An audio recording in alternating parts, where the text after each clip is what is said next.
হ্যাঁ, sign number আইনসাইন নাম্বারের ব্যাপারটা একটু মাথায় রাখা লাগবে। যখন আমরা আমাদের সংখ্যাগুলোকে ফ্ল্যাগ দিয়ে দিব যে এগুলা সাইন নাম্বার, তখন একদম প্রথম যে বিটটা থাকে সব থেকে বামে, সেটা 0 থাকলে ওটা বোঝায় পজিটিভ, সেটা 1 থাকলে ওটা বোঝায় নেগেটিভ। মানে একদম প্রথম যে বিটটা শুরুতে, ধরো 0 1 1 1, এই 0 কিন্তু ভ্যালুলেস না, এই 0-র মিনিং হচ্ছে সে বোঝাচ্ছে চিহ্নটা এখানে পজিটিভ।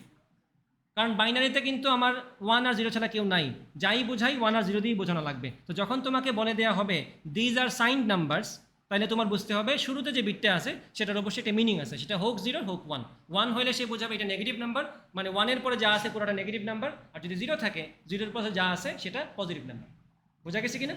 এই যেখানে লেখা আছে, হ্যাঁ এই যে দেখো +6, এখানে খেয়াল করো, আনসাইন যদি নাম্বার হয়, যদি আমার সংখ্যাটা সাইন না হয়, মানে চিহ্নের এখানে যদি স্কোপ না থাকে, সেক্ষেত্রে খেয়াল করবো এখানে কী বলা আছে। এখানে বলা আছে +6 to 110 আমরা সবাই জানি, +6 to 110 আমরা সবাই জানি, কিন্তু -6 আসলে পসিবল না, কারণ এই সেক্টরটা সাইন অ্যালাউই করতেছে না। তাহলে মাইনাস বলতে কেউ নাই এখানে, সবই প্লাস, তাই এখানে -6টা আমরা লিখতে পারবো না এই ফ্যাশনে। আর যখন সাইন নাম্বার নিয়ে আমরা কথা বলবো, তখন আমাদেরকে প্লাস মাইনাস আলাদা করে মেনটেন করতে হবে। সেই মেনটেন্যান্সের দায়িত্ব আমরা কাকে দিচ্ছি? 0 আর 1-কে। এই যে খেয়াল করো 110 তো 6 ঠিক আছে, বা সে যে পজিটিভ তাই তার সামনে একটা 0 বসাতে হচ্ছে। আর এই যে 110 তো 6 ঠিক আছে, বা সে যে নেগেটিভ তার জন্য একটা সামনে 1 বসানো লাগতেছে। তার মানে এই যে শুরুর দিকের যে বিটটা 0 আর 1, প্রথম সংখ্যায় 0 আর দ্বিতীয় সংখ্যায় 1, সেই যে বিটটা, এটাকে বলা হয় সাইন বিট। এটা এমসিকিউতে লাগবে তোমাদের, এটা হচ্ছে সাইন বিট।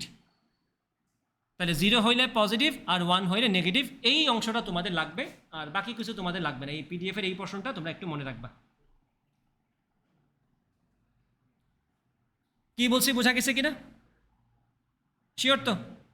তাহলে একটু প্র্যাকটিস করে ফেলো, তাহলে কনভার্সনটাও শিখে যাবা। আমি তোমাদেরকে বললাম +15, এই সংখ্যাটা সাইন দিয়ে লিখবা, চিহ্ন সহ লিখবা। +15 আর -7, দুইটাই লিখো যার যার খাতায়, দেখতে চাই। +15 আর -7। তাহলে আমরা কই যাবো? পিডিএফে যাবো। ওকে, এই পাতা আমাদের হয়ে গেল। তাইলে এখন এখানে আসে, যে এখানে আরও একটা এক্সাম্পল আছে। এখানে +13, 1101 হচ্ছে 13, আর এই 0টা বোঝাচ্ছে তোমার কি। আর খাতায় যে কাজটা করবা, সবাই যদি নোট করে থাকে এমসিকিউ, যে আইসিপি, সাইন বিটটাকে লাল কালি দিয়ে লিখে রাখবা, তাইলে মনে থাকবে যেটা 0, ভবিষ্যতে যাতে পেস্ট না লাগে অন্য কালার একটা দিয়ে রাখবা, বা সামহাও ওটা মার্ক করে রাখবা। ঠিক আছে?